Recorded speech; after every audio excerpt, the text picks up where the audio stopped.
Hello there, fellow truth seekers. This is Doug coming to you again. Just want to say I thank all you folks for coming and watching the videos. I hope they've been a blessing to you, that we've come to some truth. The other thing I'd like to say is I'm truly thankful for all of you, and I hope you've been blessed and that everything's going well with you in these insane times we're living in. And of course, today we're getting more snow and more cold. It's getting colder, and I'm sure that's probably the case in most of the country. And so, uh, you know, it's winter, and we haven't. To be honest, we haven't really had any winter much to speak of the last 3 or 4 years. So I guess it's just one of those things. It's time to get a little winter. But anyway, the thing I'd like to talk about today is don't turn to the left hand or the right hand. And it's funny, I had, sort of like this little tingling in the back of my mind. The right hand and the left hand path of, gotta get a little light on here. It's a little too dark.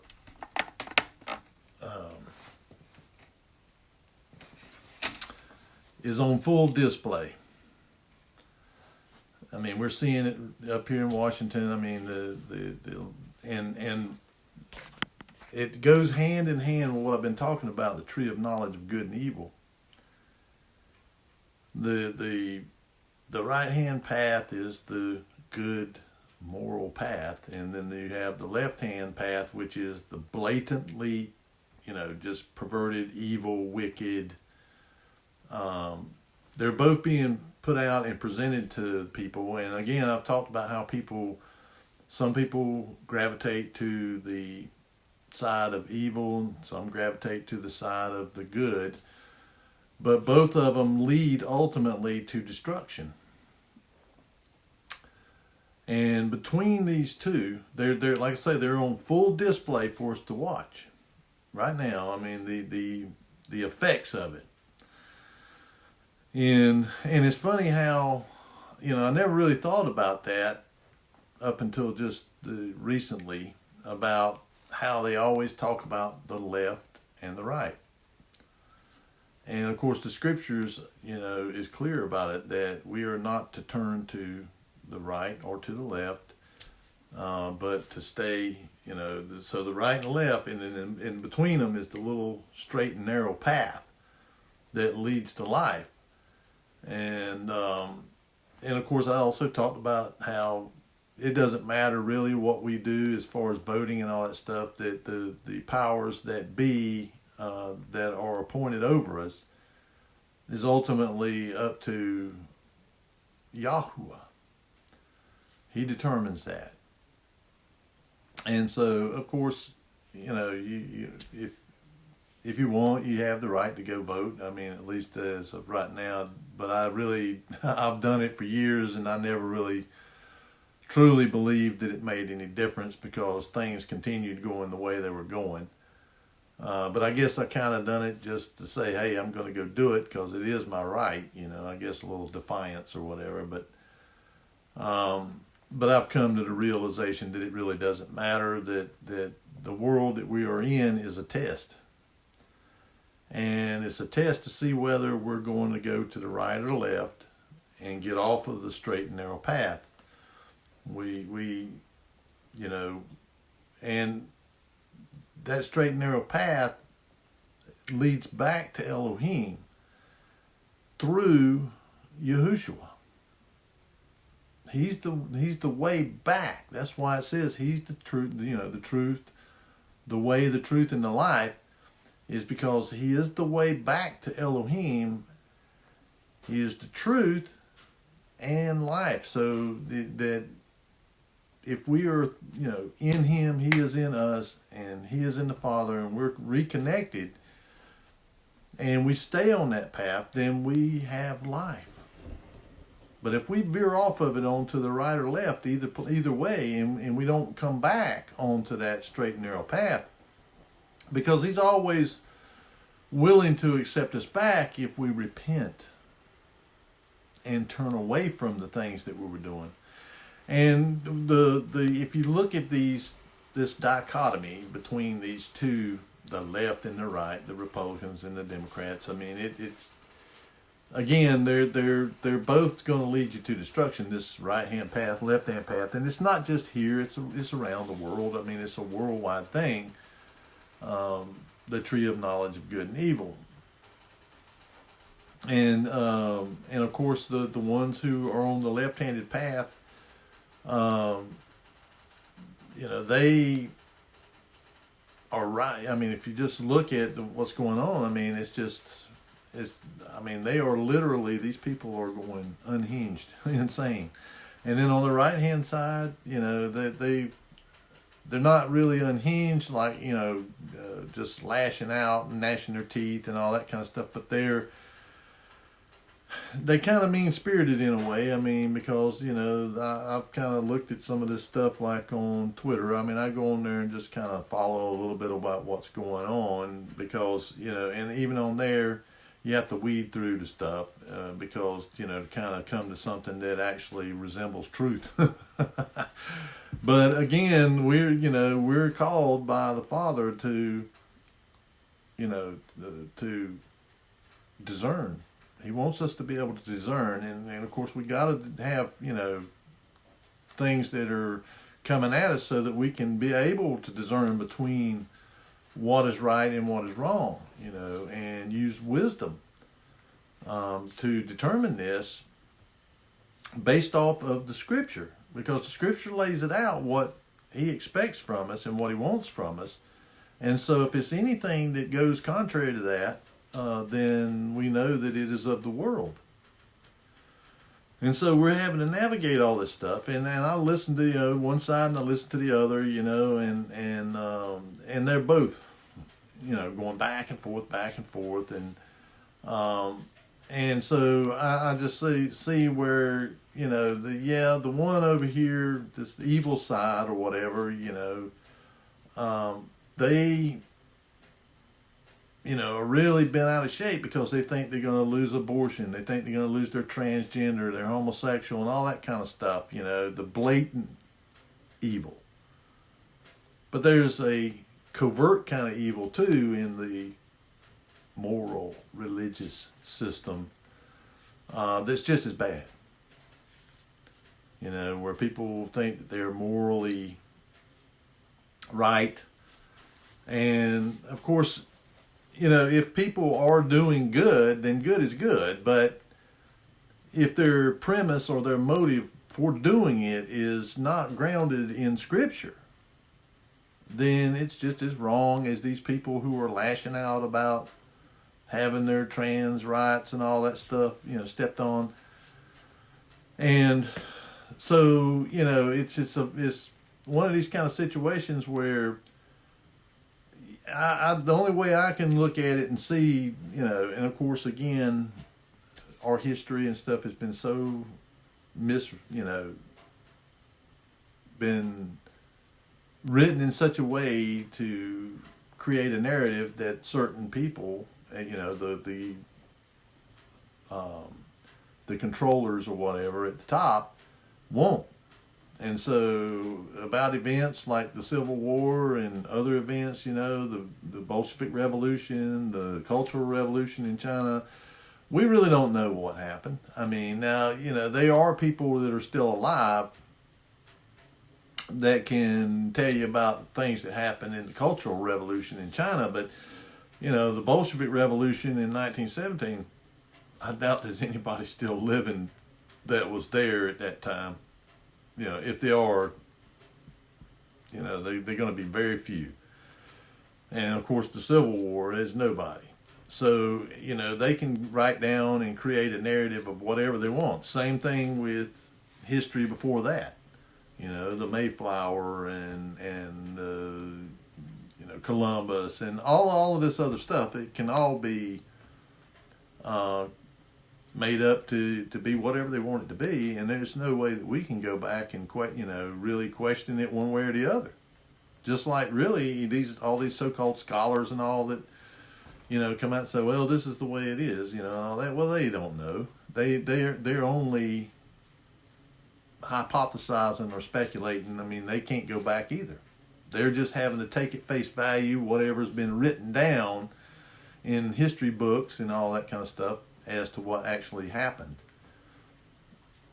or if it even happened at all. I mean, we don't know, and we don't know what it was that actually triggered it. I'm sure that the Civil War did happen, but the reasons for it, I mean, I think it's just a narrative. I don't really believe that it's the whole of it. That there's more to it than just what we've been told. And it's the same with what's going on now. I mean, because there's so much deception, disinformation, misinformation, and all that stuff, that unless you are there witnessing it with your own eyes, it's especially with the technology and all that they have now to be able to create deep fakes and a whole lot of other stuff. I mean, and so is this stuff, the things that are happening going to lead to some kind of a civil war or something over political ideology? I don't know. But what I do know is that despite whatever happens with that, the political stuff and all that, that we must stay on the straight and narrow path and not veer to the right or to the left and get caught up in all that stuff. I mean, I do make a comment here and there. I mean, like they're on Twitter, I'll make a comment, and of course I do it from a biblical worldview. I try to, tell people that, hey, when they said, Trump's going to save this country. Well, I'll respond and say the only one that's going to save this country, or any country for that matter, is Yahushua. He's the way, the truth, and the life, and there is no other. Because everybody's, they've got it in their head that that's what's going to happen, and regardless, again, where we're at in time, whether we're getting ready to go into tribulation or whether we're in the little season, it really doesn't matter where we're at, because I think this is like Satan's his modus operandi. I think going all the way back, it's a repeat. He keeps repeating the same thing over and over again. So it's going to appear like a tribulation, because it is. I mean, regardless of for people that are going to be persecuted or whatever in these times that we're in, that would just be Satan's normal operating method. Is that he's always trying to raise up these world governments. You go back before the flood. I'm sure that was going on back then. You hear about Atlantis and all that stuff. Well, I think that's where that comes from. That story. The storyline. It goes back to the Nephilim and of course the Greeks, they called them the Titans. The Olympians and the Titans and all that stuff. But that's what they're talking about, and it was the same thing.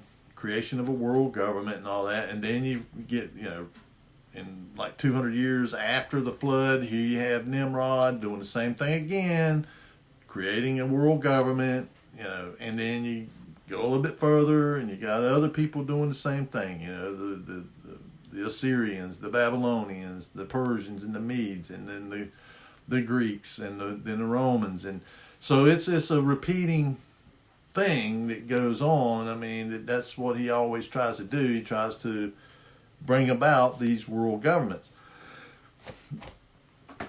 and so it's not any real wonder that he would do it again. And of course, if in 70 AD that was during the time of the tribulation, I mean, when you look at what Scripture says It looks more and more like it to me, and that's what it's talking about, because it really matches up with what was going on, what we see in Revelation and all.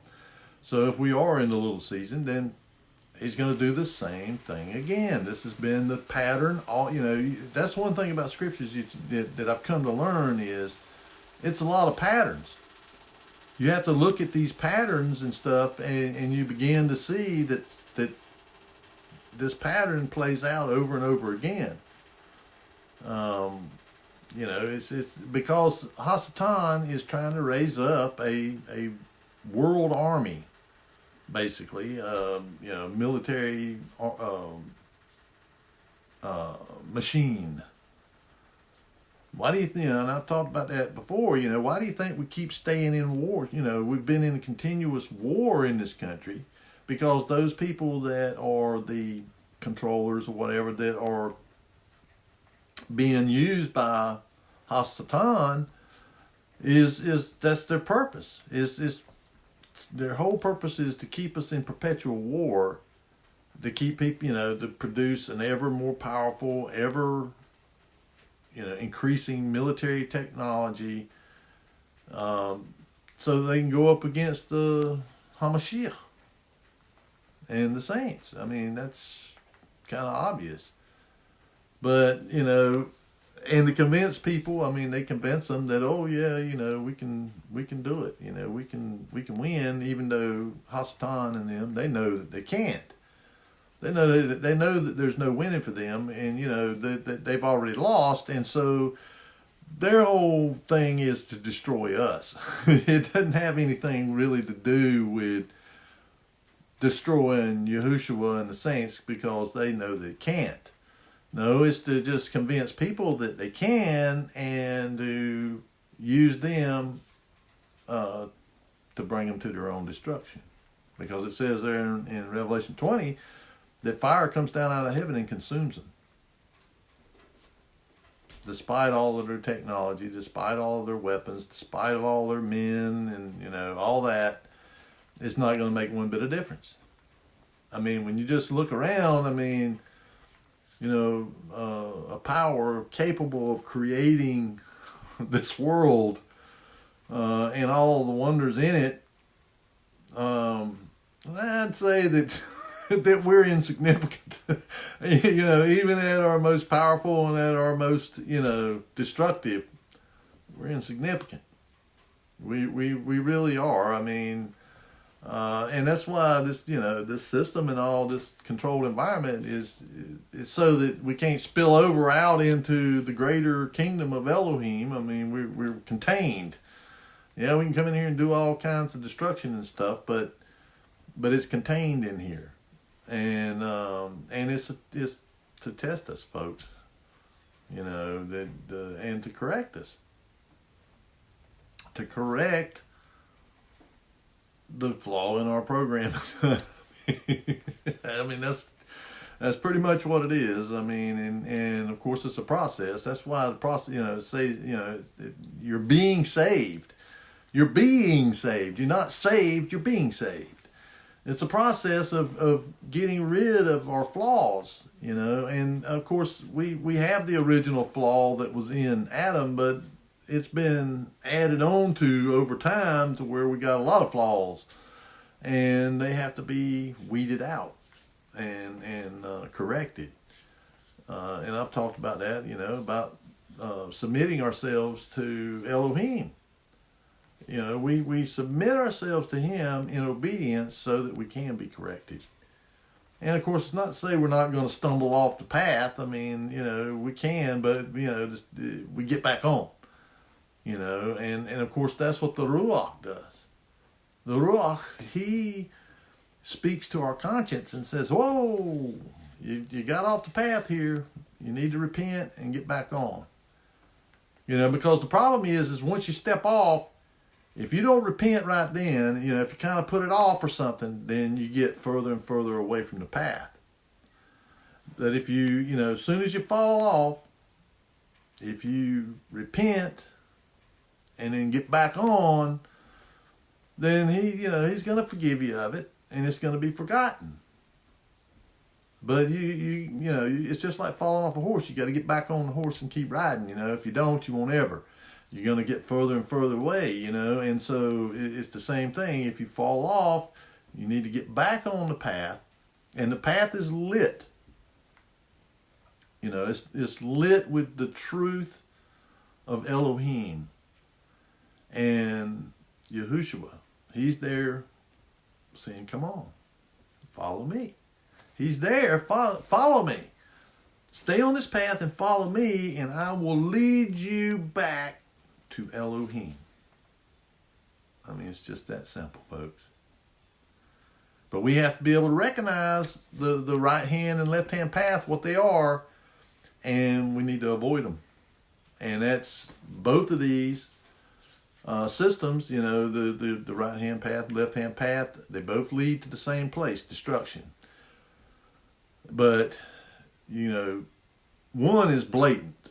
So, if you're a person that tends to want to do what's right anyway, whether you're a Christian or not, but if you have a moral belief, then you're going to you're going to stay away from the dark side, the left-hand path. You're going to go towards the right-hand path. But even in there, it's full of religion.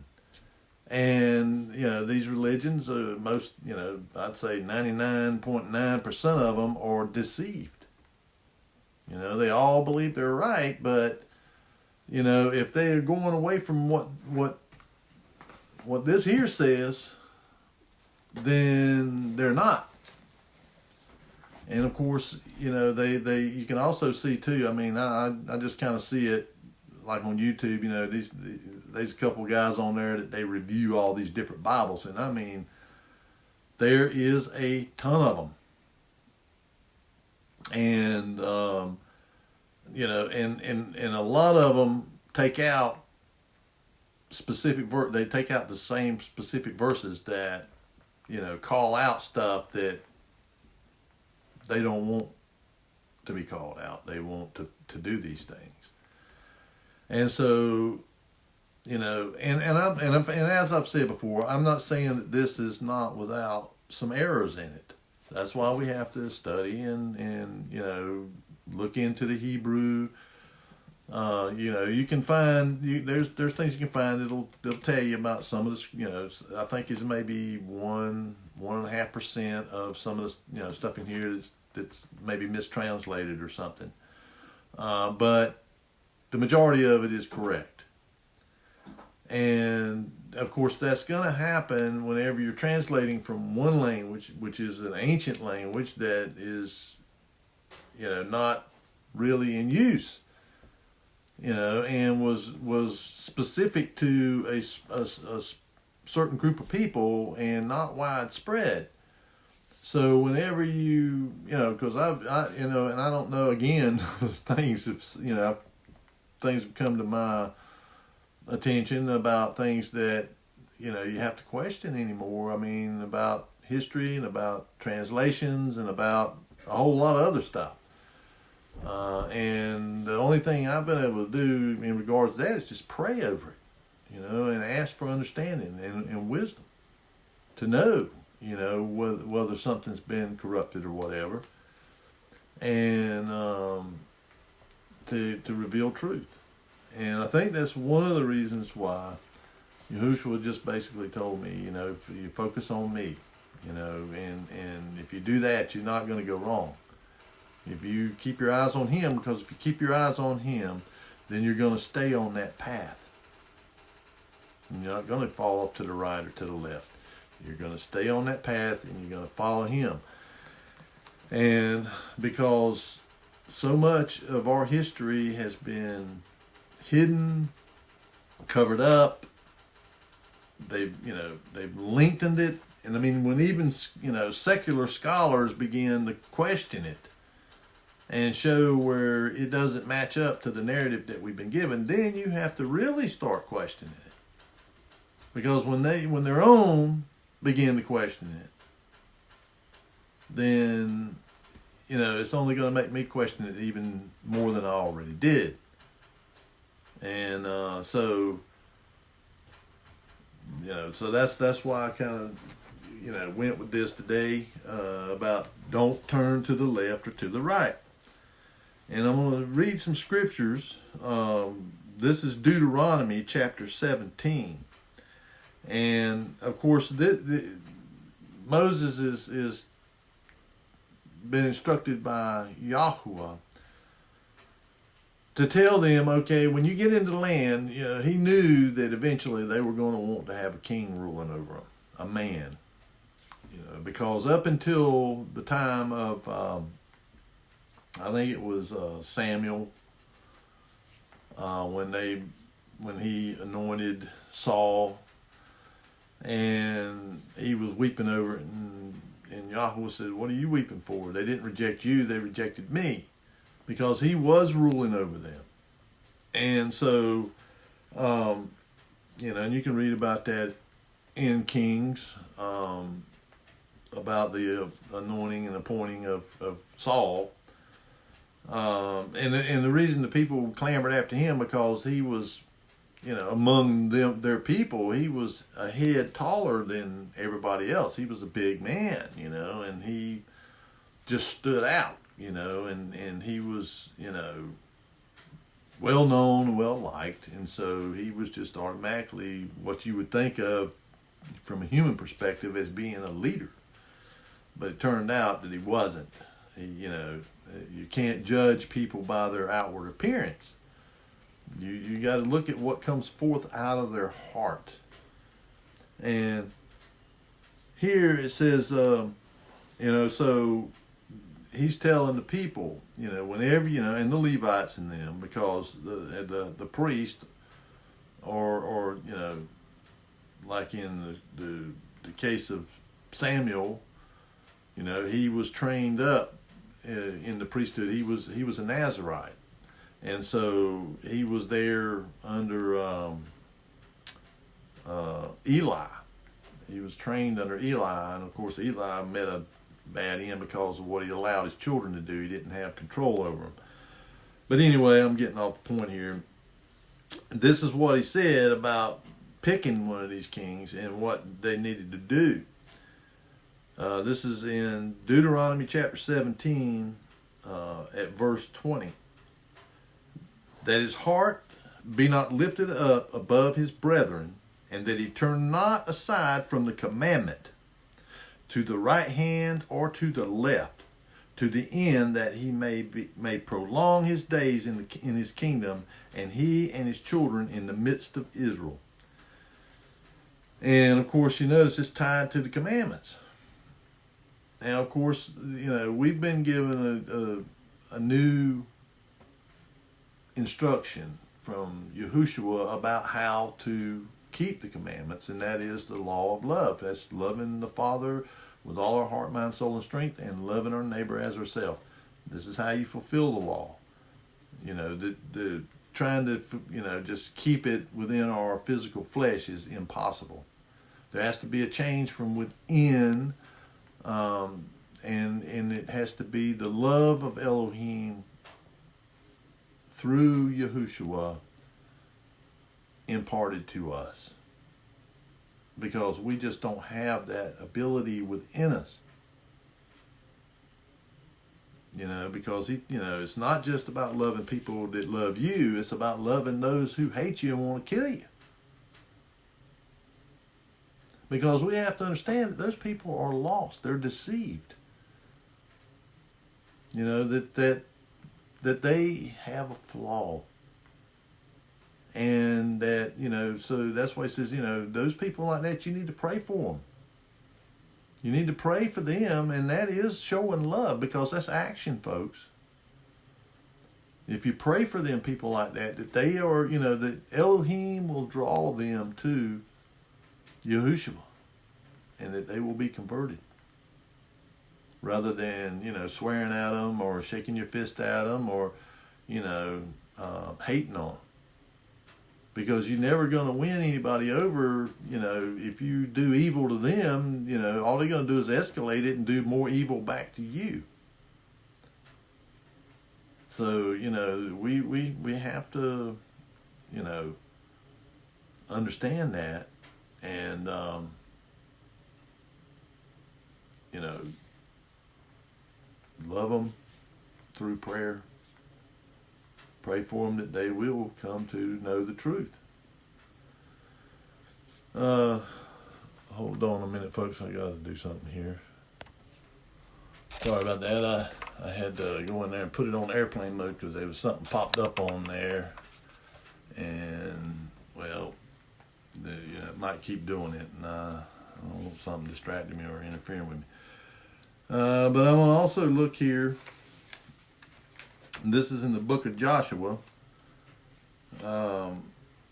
chapter 1, verse 7. It says, "Only be thou strong and very courageous, that thou mayest observe to do according to all the law, which Moses my servant commanded thee. Turn not from it to the right hand or to the left hand, that ye mayest prosper whithersoever thou goest. This book of the law shall not depart out of thy mouth, but thou shalt meditate therein day and night, that thou mayest observe to do according to all that is written therein. For then thou shalt make thy way prosperous, and then shalt thou have good success." So again, he's saying, that, and he's talking about the commandments. Don't turn from the right or left. That, because if, these people are lawless.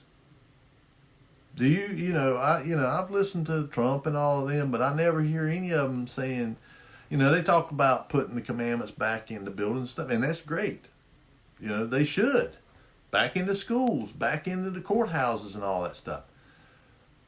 But if they're not living it, they have to live the example of it. And I hear about them talking about, of course, you hear stuff, but whether it's true or not, I don't know, about them talking about trying to enact Noahide laws, Sunday laws, and stuff like that. No. If they're intending on doing that, and that's where the kind of the time when we'll probably have to make a stand, folks. Because under the Noahide laws, if you proclaim anyone other than Elohim, you are, they'll behead you. But, it's to deny Yahushua and his place in man's redemption.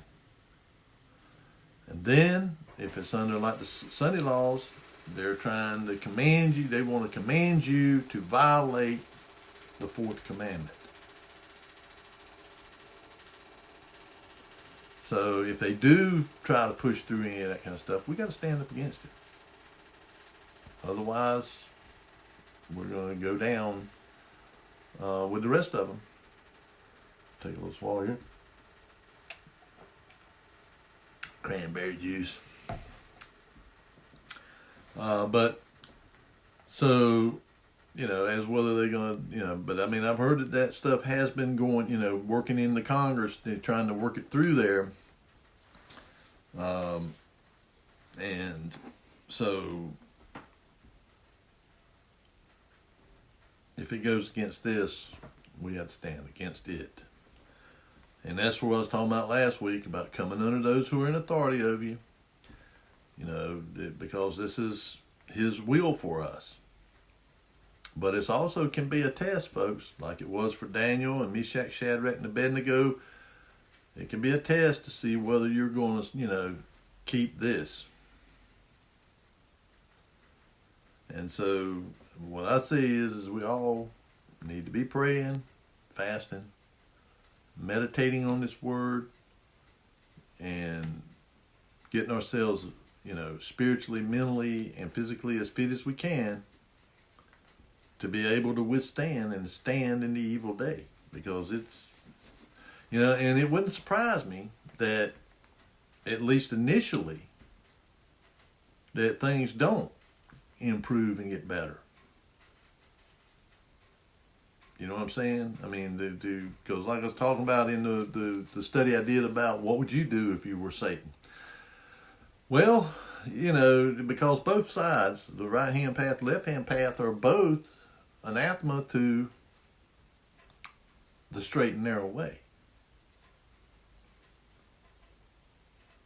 So if you revealed, you let it be revealed, because these are two different factions that are both demonically and satanically driven. And they do, there is, and of course, Yahushua said, how can Hasatan's kingdom stand if it's against itself? Well, if he's coming to the end of it, it doesn't matter. His kingdom's going to be destroyed anyway. So why not pit two different demonic groups or whatever, or two different angelic groups against each other? They're going to come to their end anyhow. So pit them against each other to destroy humans.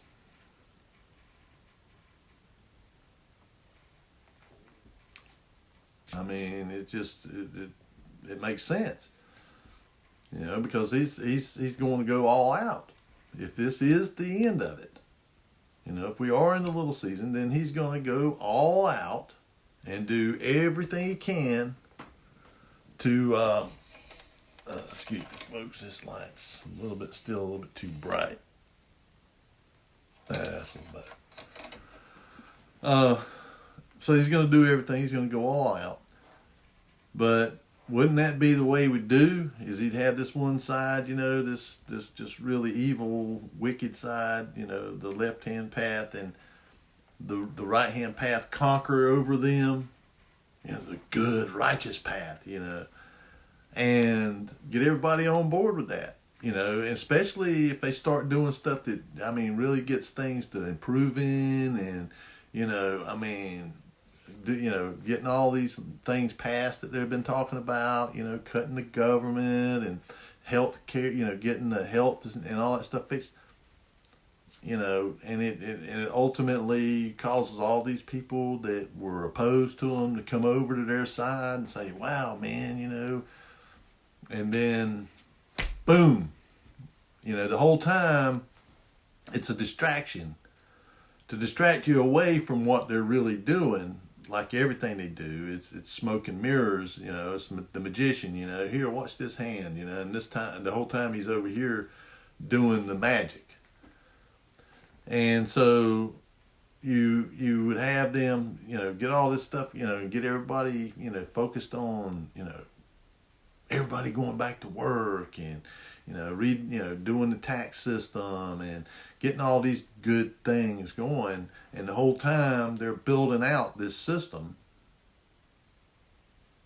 And they are going headlong into building out all of these AI systems. These data processing centers everywhere. And I was just reading something yesterday about this AI system that Elon Musk has been working on, that they put this thing together, from not existing to being online and working in like less than 200 days. And they call it Colossus. And it is the most powerful AI supercomputer in the world. And they done it in like less than 6 months. And because I kind of just follow some of this stuff. I looked at these supercomputers that they brought online at the Department of Energy and at up there at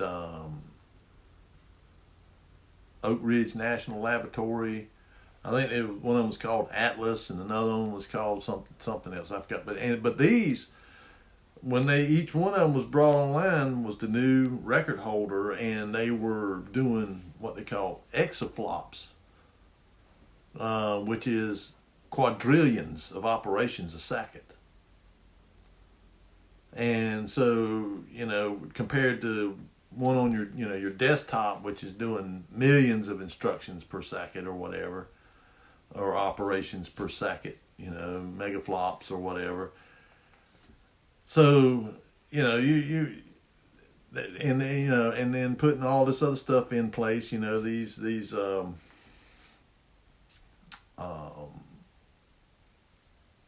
Starlink little satellites or whatever in place all over the place. Talking about 10,000 of them, and then I come to find out this is funny, and of course I thought about how things can be used, just everyday things that we don't really like these phones and stuff like that. Well, they were talking about this Pokemon game that was a free download, and you had to go actually like geolocate where this Pokemon was at. And so in your area, because it was, if you had to, say like here where I'm at, I wouldn't have to go to California to find this Pokemon. No, it would be in my region or in my area. So I could get in the car and drive to this spot, and I could go locate where this virtual Pokemon's at. Well, it was all it was a CIA program to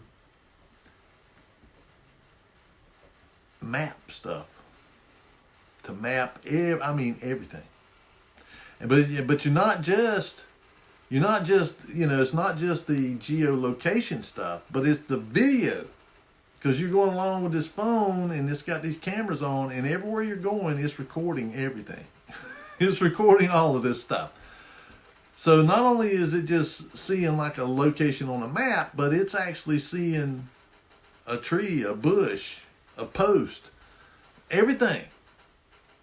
And they've made this map that they can point on that map, and it'll show them all of these items. They can just click on that map, and it'll show them like the say they had one that was like he's under your house or something. So you go up under your house, under there, and it's looking at everything under your house. You could go on there and just hit that thing and look at that map, and it would bring up the basement or the crawl space under your house.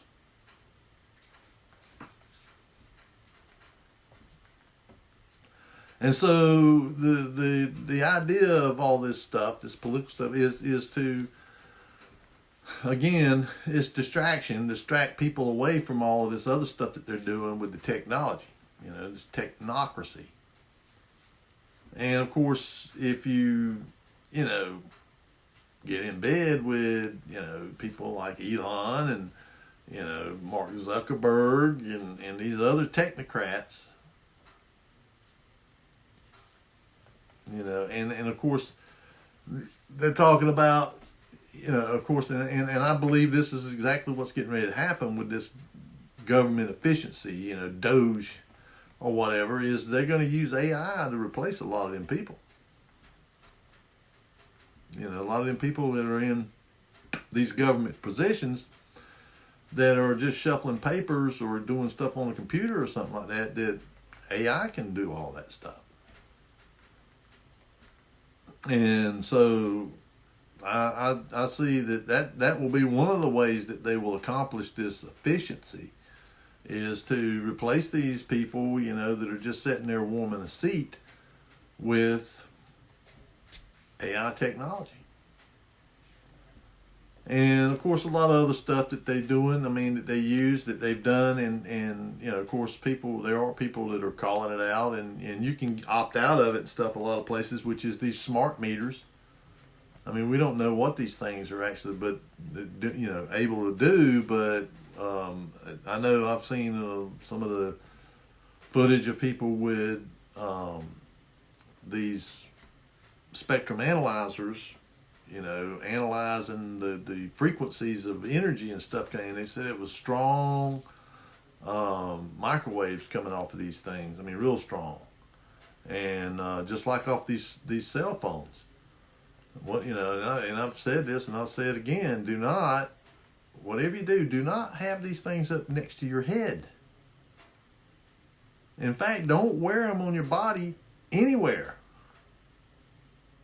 Whenever you're using them, you need to, whenever I use one of them, I put it on speakerphone and I set it down somewhere. I don't put that thing up next to my head. And if it's somewhere where I'm trying, I want to speak to somebody, but I don't want other people hearing it, then I just tell them, hey, I'll need to call you back later. I'm not going to stand there with that thing up next to my head. And the other thing is that this, of course, I have to walk on eggshells because every time I mention anything about this stuff, I get my videos tucked down. So, the sickness that shall not be named, that we just went through, the pandemic. Right before that was when they began this mad rush to roll out 5G.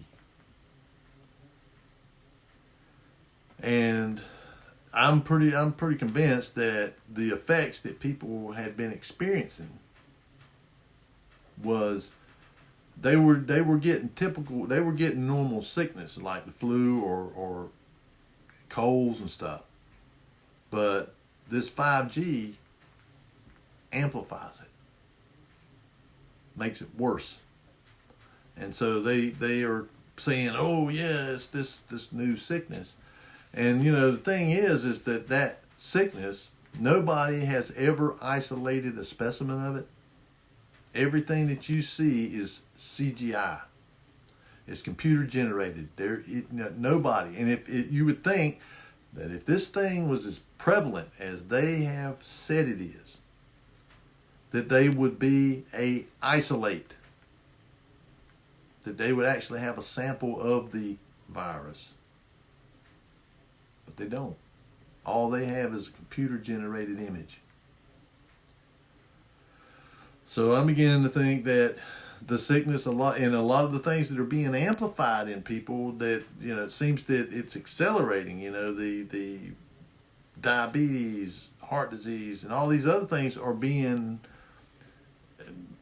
kind of amplified by these microwaves that are being bombarded. I mean, we're being bombarded with it from every direction. And there's only a few things that will actually stop it. Metal's one of them. Metal meshes and stuff can block it. But the mesh, the holes in the mesh have to be smaller than the wave of the microwave in order to block it. But it's not blocked by concrete, it's not blocked by wood, it's not blocked by a lot of different things that don't block it. And this is, again, left hand, right hand, they're both evil. One is worse than the other, but the other, I think they're on the good side, the right hand path or whatever. I believe they are so deluded that they believe what they're doing is good, that it's for the best. That they're deluded by these evil forces that have a nice smile and and they do some good things and stuff, but that's all part of the deception, is to make you think that they have good intentions toward us. But in reality, the things that they're going to do will lead to, of course, these implanted chips in Neuralinks or something similar to it, implanted into people's heads to where they can control you and control your thoughts and actually look at what your thoughts are. I think that's what their intention with that stuff is to be able to control people. Because as of right now, it's only unidirectional from your mind to a computer or whatever.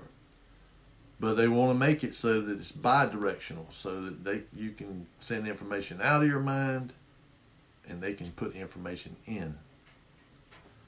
And you have these people just touting it like it's the next, better than sliced bread, like Michio Kaku and Yuval Noah Harari and others, they're all in bed together.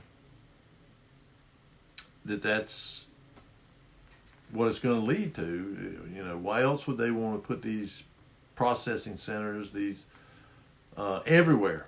I mean, they're building them, and I mean, they're ever bigger and bigger with more and more computing power and capabilities than ever before.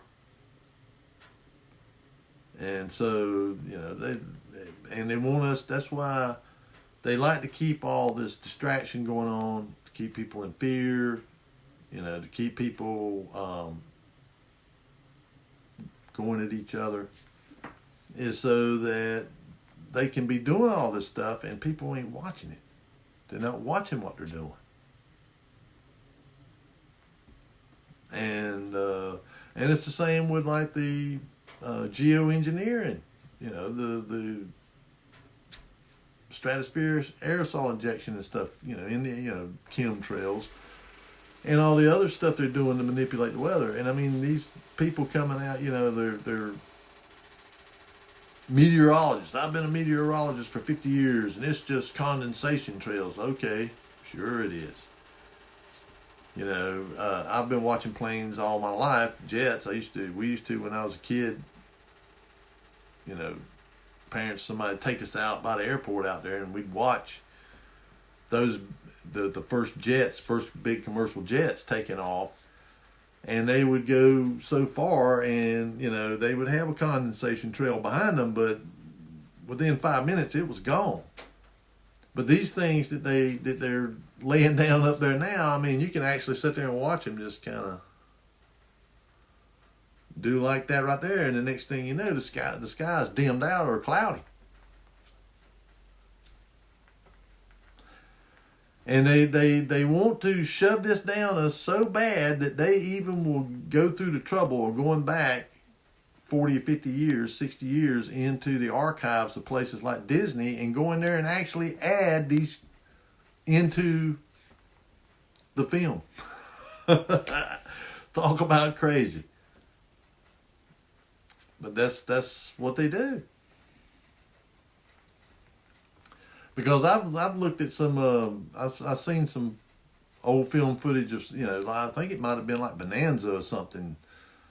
And I could see them in the sky there. But I remember, and I mean, ain't no Mandela effect because I know my, what I remember. And I watched them and I never seen any of that stuff on them original, growing up. I mean, I grew up when those things were on TV and watched them. And I never saw none of them lines in the sky. They've been added. And with the AI, it's a whole lot easier. You can just program that AI and it'll go just do it. You don't have to have an editor sit there and go through that film.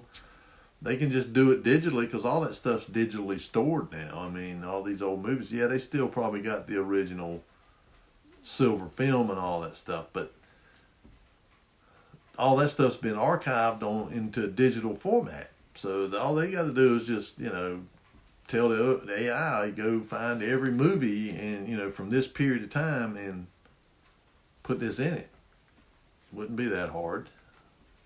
And so, and there was a guy that he spilt the beans on it. He was part of the program to actually do that. To go and, doctor these old movies and stuff to make people think that this has always been like that. But the problem with that is they mess up. Is because in the 1940s and 50s there wasn't no commercial jets.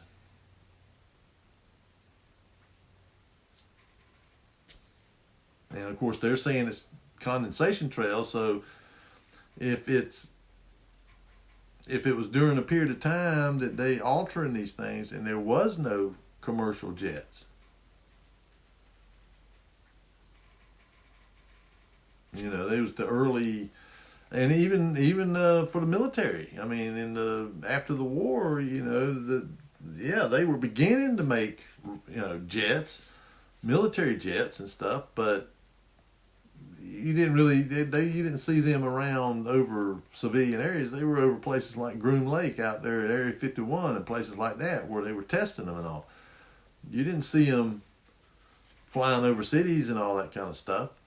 And even now, I mean, it's very rare for you, unless you're near a military base, to ever see any kind of military jets. You just don't. So, but that's just to show you, either these people are, they've become, engrossed into this delusion, or they're just being told from people up above that you better not, say anything other than the narrative. Because that's how they rule, and how they control people is through fear. Through fear and brainwashing. They programming people. And so, and I listen to the people that, you see this dialogue going back and forth between the ones who don't see, oh yeah, I don't believe what I see with my own eyes, man. That's just condensation trails, And but yet, you can go look. You can do just a little bit of research. You can actually go to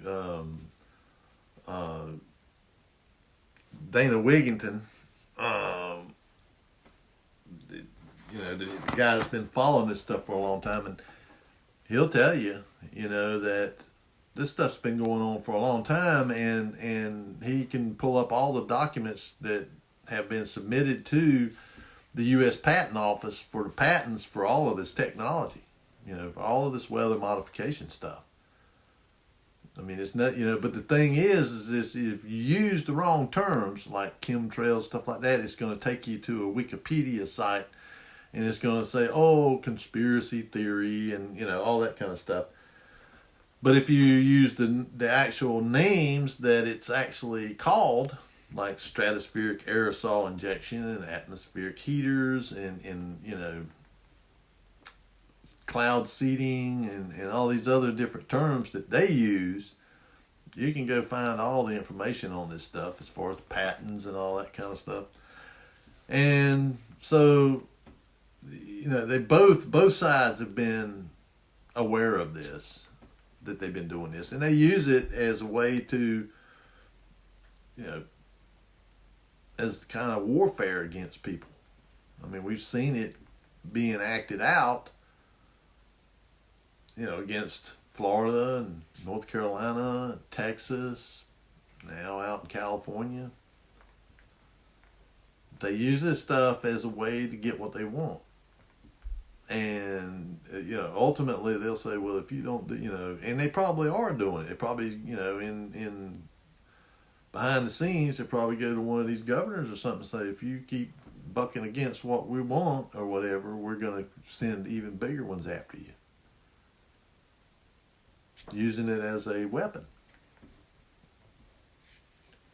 And so, they ultimately will, and the controllers are probably controlling it through the C.I.A,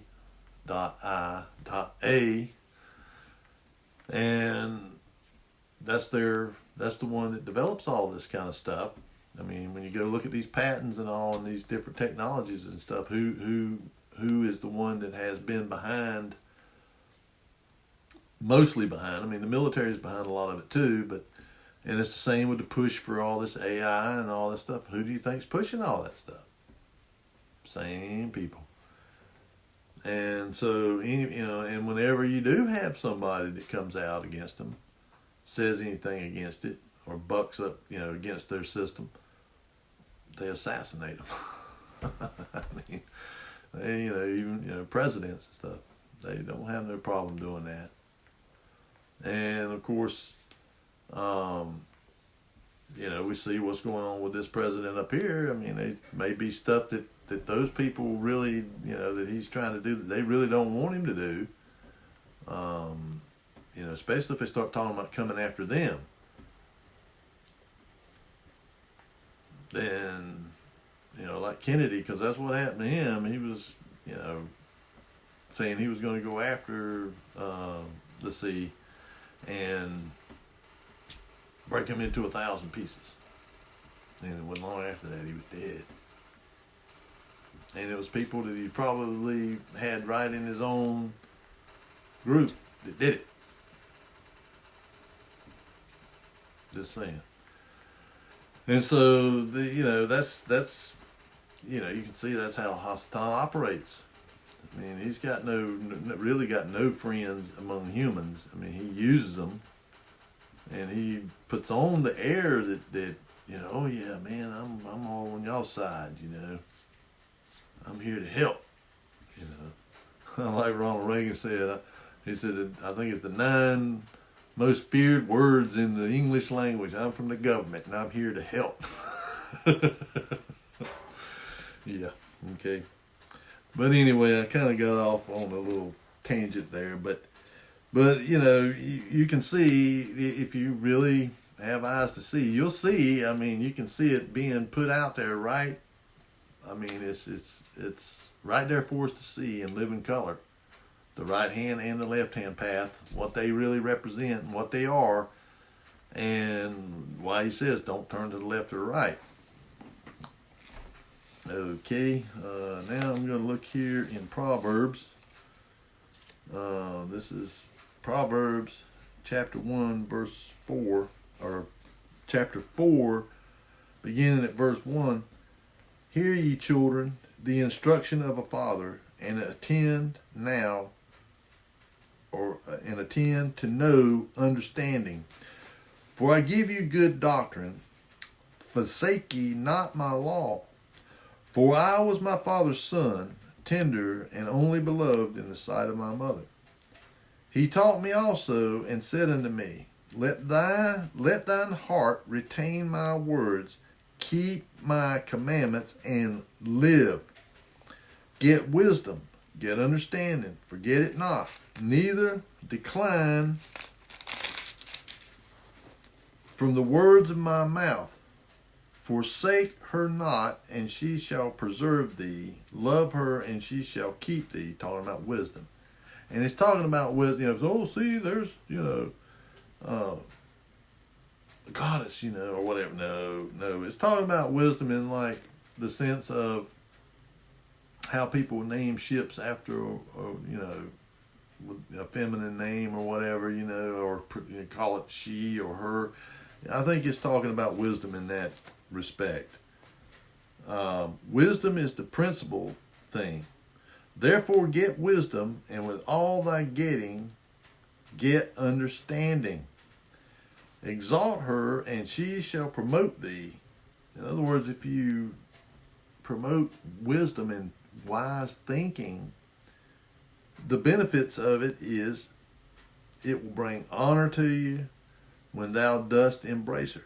She shall give to thine head an ornament of grace. A crown of glory shall she deliver to thee. In other words, that by using wisdom and right thinking, there is positive benefits that come from it. All right. Hear, O my son, and receive my sayings, and the years of thy life shall be many. I have taught thee in the way of wisdom. I have led thee in right paths. When thou goest, thy steps shall not be straitened. When thou goest, thy steps shall not be straitened, and when thou runnest, thou shalt not stumble. Take fast hold of instruction. Let her not go, keep her, for she is thy life. Enter not into the path of the wicked, and go not in the way of evil men. Avoid it, pass not by it, turn from it, and pass away. For they sleep not, except they have done mischief, and their sleep is taken away, unless they cause some to fall. For they eat the bread of wickedness, and drink the wine of violence. But the path of the just is as the shining light that shineth more and more unto the perfect day. The way of the wicked is darkness. They know not at what they stumble. My son, attend to my words, incline thine ear unto my sayings. Let them not depart from thine eyes. Keep them in the midst of thine heart. For they are life unto those that find them, and health to all their flesh. Keep thy heart with all diligence, for out of it are the issues of life. Put away from thee a froward mouth, and perverse lips put far from thee. Let thine eyes look right on, and let thine eyelids look straight before thee. Ponder the path of thy feet, and let all thy ways be established. Turn not to the right hand, nor to the left. Remove thy foot from evil. So, and of course, Solomon didn't always follow his own words, but he's like all of us, like all of us like sheep have gone astray. Now I'm going to look at here in, I think I marked it somewhere here. Oh, okay, this is in Isaiah chapter 30, verse 21.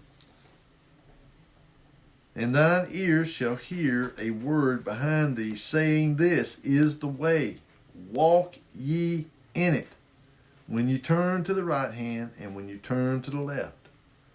In other words, if you're, as like I was saying a while ago, if you walking on the right path in his ways, in the ways of Yahweh, when you are walking in his ways and you start going off, veering off, it says that, and thine ears shall hear a word behind thee, saying, This is the way, walk ye in it. When you turn to the right hand, when you turn to the left, you shall defile also the covering of thy graven images of silver, and the ornament of thy molten images of gold. Thou shalt cast them away as a minstrel's cloth. Thou shalt say unto it, Get thee hence. In other words, get rid of idols. But he's saying here, and we do. Like I talked about last week, we have the week before, we have the Ruach speaking to our conscience, telling us when we're veering off to the right or the left. If we start heading that way, before we fall off the path, he's going to let us, he's going to be speaking to us and telling us, whoop, you're veering off here, get back on the path, keep going straight. Don't turn to the right or left. Giving us instruction in righteousness. And this is in Hosea chapter 14, verse 9. Who is wise, and he shall understand these things? Prudent, and he shall know them. For the ways of Yahweh are right, and the just shall walk in them, but the transgressors shall fall therein. They're going to fall, and they're going to fall to the left or to the right, depending on what their propensity is. But we have to keep our focus on the ways of Yahweh Elohim and walk in them. Okay, and now I'm going to look here in Romans, and this is pretty much the whole chapter. Romans chapter 12, beginning at verse 1. I beseech ye therefore, brethren, by the mercies of Elohim, that ye present your bodies a living sacrifice, holy, acceptable unto Elohim, which is your reasonable service. And be not conformed to this world, but be ye transformed by the renewing of your mind, that ye may prove what is that good and acceptable and perfect will of Elohim.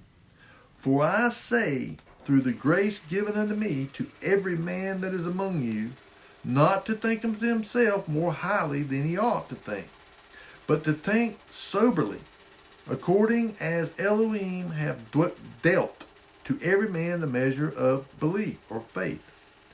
For as we have many members in one body, and all members have not the same office.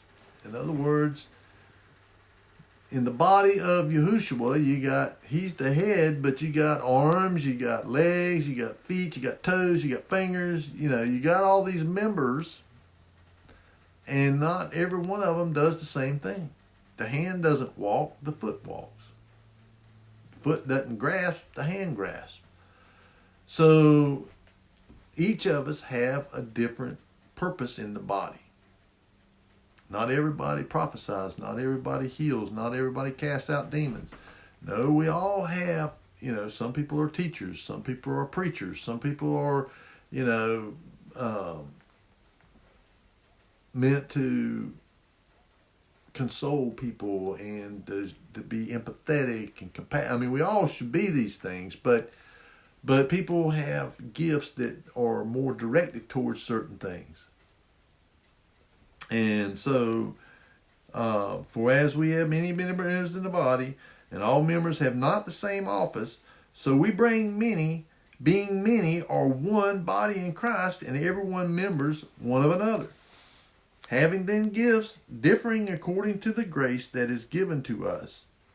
Whether prophecy, let us prophesy according to the proportion of faith or belief. Our ministry, let us wait on our ministering. Or he that teacheth on teaching. Or he that exhorteth on exhortation. He that giveth, let him do it with simplicity. He that ruleth with diligence. He that showeth mercy with cheerfulness. Let love be without dissimulation. Abhor that which is evil, cleave to that which is good. Be kindly affectioned one to another with brotherly love, in honor, preferring one another. Not slothful in business, fervent in spirit, serving the Adon. Rejoicing in hope, patient in tribulation, continually instant in prayer. Distributing to the necessity of saints, giving the hospitality. Bless them which persecute you, bless and curse not. Rejoice with them that do rejoice, and weep with them that weep. Be of the same mind one toward another. Mind not high things, but condescend to men of low estate. Be not wise in your conceits. In other words, the condescend to men of low estate. In other words, you come down to their level and, don't be turning your nose up. If you're up here and they're down here, bring yourself down to their level and empathize with them and understand, where they're at. Not like these elitists and all these people that look down on us as we're worthless eaters. Be not wise in your own conceits. Recompense to no man evil for evil. Provide things honest in the sight of all men. If it be possible, as much as lieth in you, live peaceably with all men. Dearly beloved, avenge not yourselves, but rather give place unto wrath. For it is written, Vengeance is mine, I will repay, saith the Adon, or Yahushua. Therefore, if thine enemy hunger, feed him. If he thirst, give him drink. For in so doing, thou shalt heap coals of fire on his head. Be not overcome of evil, but overcome evil with good. And that's what I was talking about a while ago about these two factions, is that the one side does show more restraint a lot of times than the others, but they both, I've seen where they both, go at each other and, cussing each other and all that stuff. And if these people were, thinking that they're on the side of right or whatever, well, they're not really showing it. You know, it's not being showed. And so that's kind of what I wanted to talk about is that we have to, as believers, we cannot allow ourselves to be drawn to the left hand or the right hand side.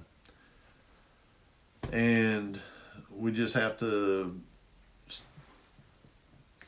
keep navigating that straight and narrow with the Ruach, keeping us on track, and Yahushua, calling us to follow him and to keep following him. Like I said about the Good Shepherd, he said, "My sheep know my voice and they follow me."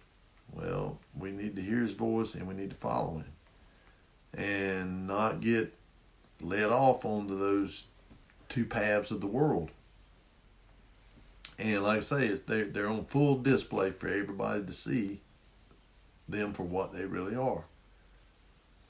And I hope that people do and quit looking to some human to save them, because they're not. And, don't get me wrong, I want things to improve or whatever from what they are, but if it comes down to the choice between suffering and, buying into some kind of demonic or satanic lie, I just soon suffer. And because I've just come to the conclusion that, and I think the older you get, the more it becomes apparent. Like Paul talks about there in Romans also, that I've got to that point where I despise and hate sin so much that I just can't bear it anymore. And I don't see any difference between either one of the sides. One's just more in your face about it than the other, but they both are following the path of the world, and so, I just really don't want nothing to do with it. And,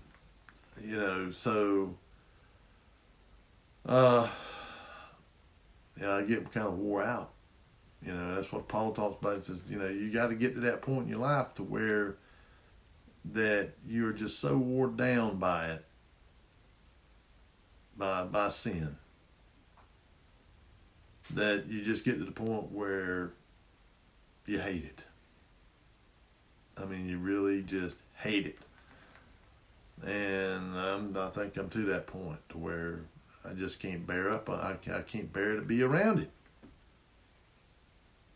And, being in the store, and of course I try to avoid scolding people, but, I do call people out sometimes about it, their language and all, that, I wish they wouldn't use it.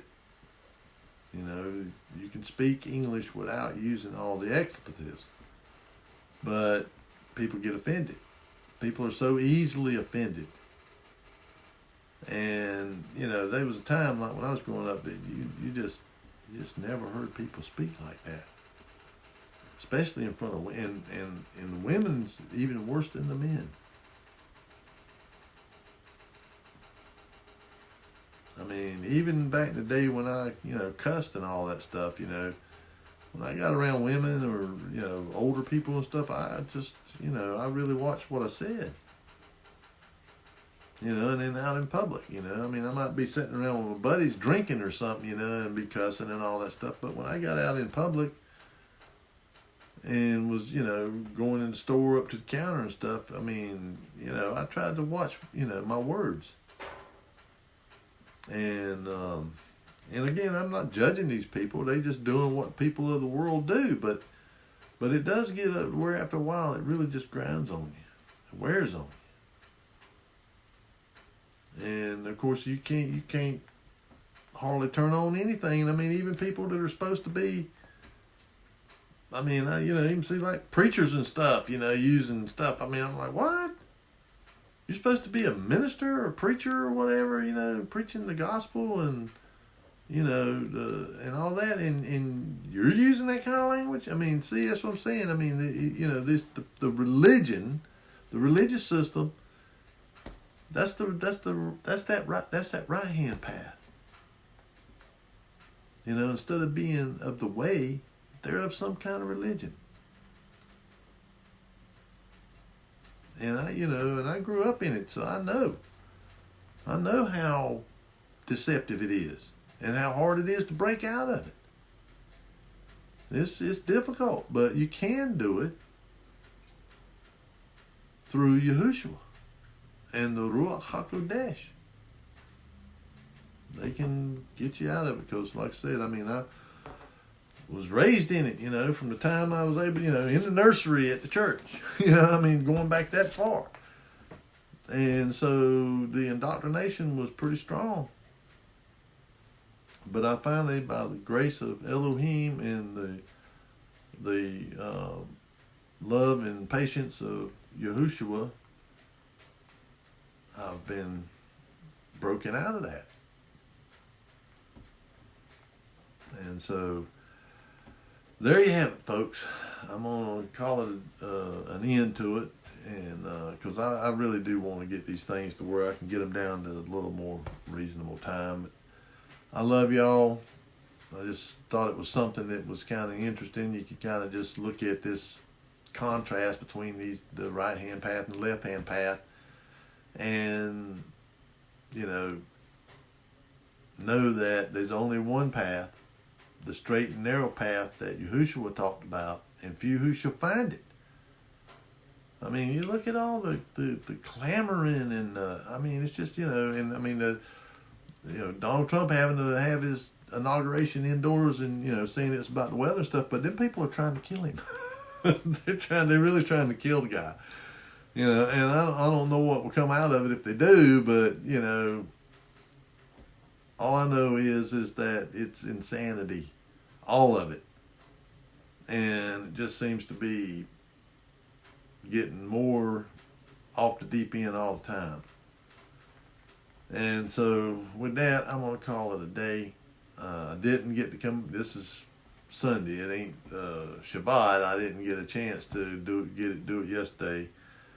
And so I was debating on whether doing one at all, but I just said, well, I need to put something out, and that this is, I think, is a topic for our time, and we really need to be aware of it, that both of them, the right hand or the left hand, the left and the right, the Republicans and the Democrats and all that stuff, they're all two sides of the same coin, and they all lead to the same place, destruction. And so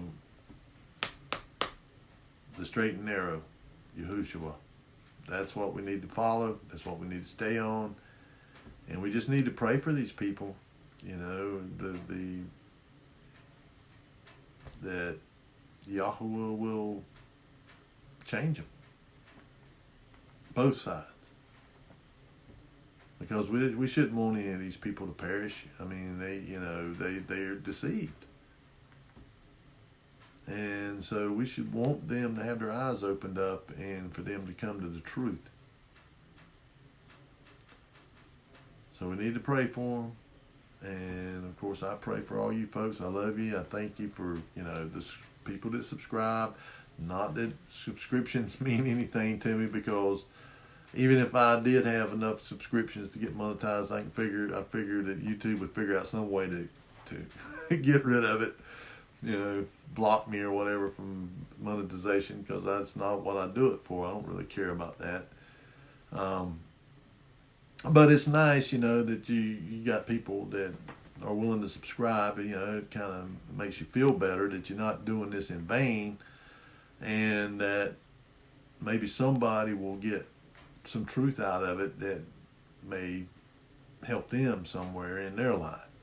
And also, it helps to get these AI algorithms or whatever. They kind of push it out there a little bit more. The more stuff the more people that you got, the more likes you got, the more comments and all that kind of stuff.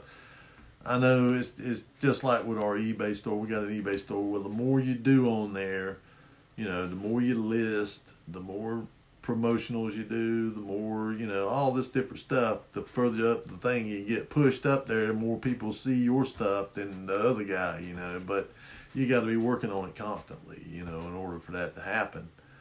And so it's the same with this here, it's the more activity and all that the AI sees, then the more it promotes your stuff. And so I do appreciate, you folks that have subscribed and that leave comments and all that. I love you. I hope you all will be blessed, and I will see you again on Shabbat if Yahweh is willing.